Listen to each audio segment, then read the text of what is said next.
Alors, bonjour à tous, heureux de vous retrouver, chers amis, en ce mercredi 12 avril 2023, 8h52, heure du Québec, heureux de vous retrouver sur YouTube. Merci à ceux qui sont abonnés.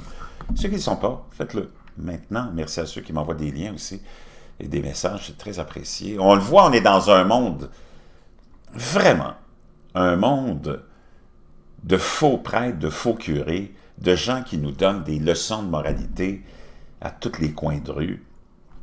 Les grandes entreprises, avec leur agenda, naturellement pour vendre plus de produits. On l'a vu avec Bud Light et sa campagne, avec Dylan, je pense que c'est Dylan Mulvaney,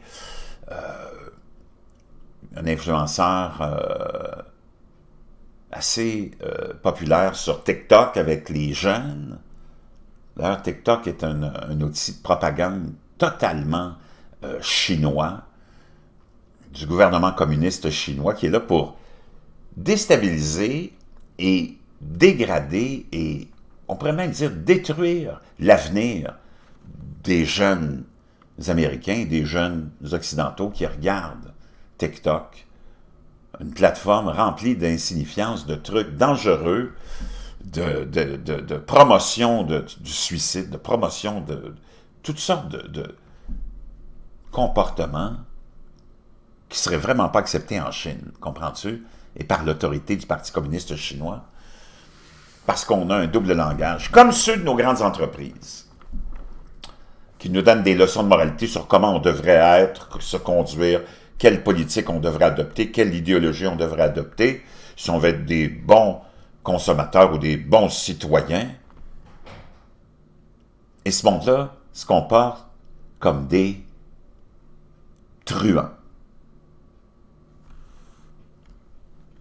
Et le plus bel exemple de ça, c'est ce qui se passe en ce moment, on va aller le voir ensemble, avec les nouvelles formes, nous rapporte le Washington Post, s'il en est un qui aime ça donner des leçons de moralité, le journal de Jeff Bezos, comment les gens se font licencier en ce moment. Ils se font licencier de façon virtuelle.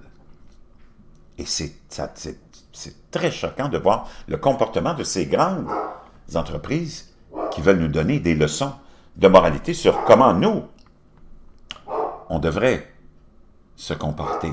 On le voit, il y a un effondrement économique qui est en train de se produire. On n'en parle pas beaucoup. Les gouvernements veulent ignorer cette question-là.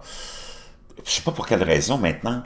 Tous les médias, tous les gouvernements nous lancent dans des réalités qui sont l'inverse de ce qui se passe vraiment dans nos vies. On est vraiment dans un monde orwellien, communiste, où toute la machine médiatique est une machine de mensonges et de propagande. C'est complètement hallucinant.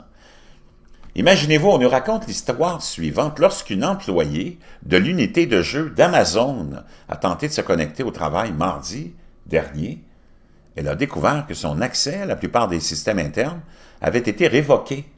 Son calendrier avait été effacé, à l'exception d'une réunion de 15 minutes intitulée « Mise à jour organisationnelle ».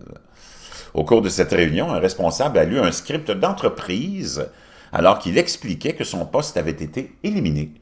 La conversation semblait impersonnelle après des années de services passés dans l'entreprise par cet employé. L'employé s'est senti blessé. « Je suis un être humain », a déclaré l'employé, qui s'est exprimé sous couvert d'anonymat afin de ne pas compromettre son identité de départ, naturellement, pour protéger son indemnité de départ, plutôt, excusez-moi, et surtout pour pas, peut-être, venir lui fermer des portes dans une recherche d'emploi. Tout employé devrait avoir une approche personnelle ici dans cette situation. Je m'attendais à quelque chose de plus qu'un script standard.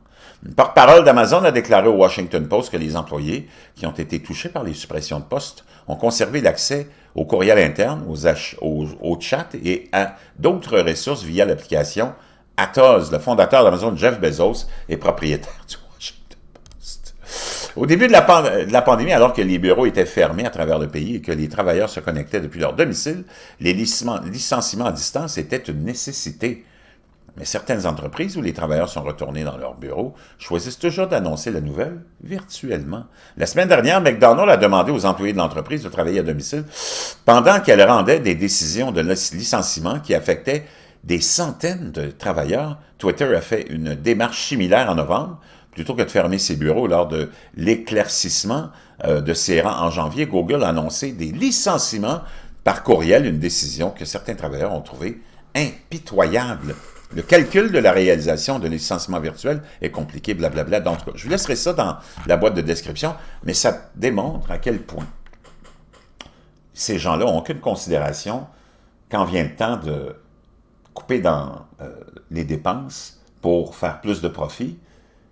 Mais quand c'est le temps d'aller chercher ton attention pour te demander d'être un bon citoyen, d'être exemplaire, d'avoir toute l'idéologie qu'on veut que tu ailles, ben là, on est différent.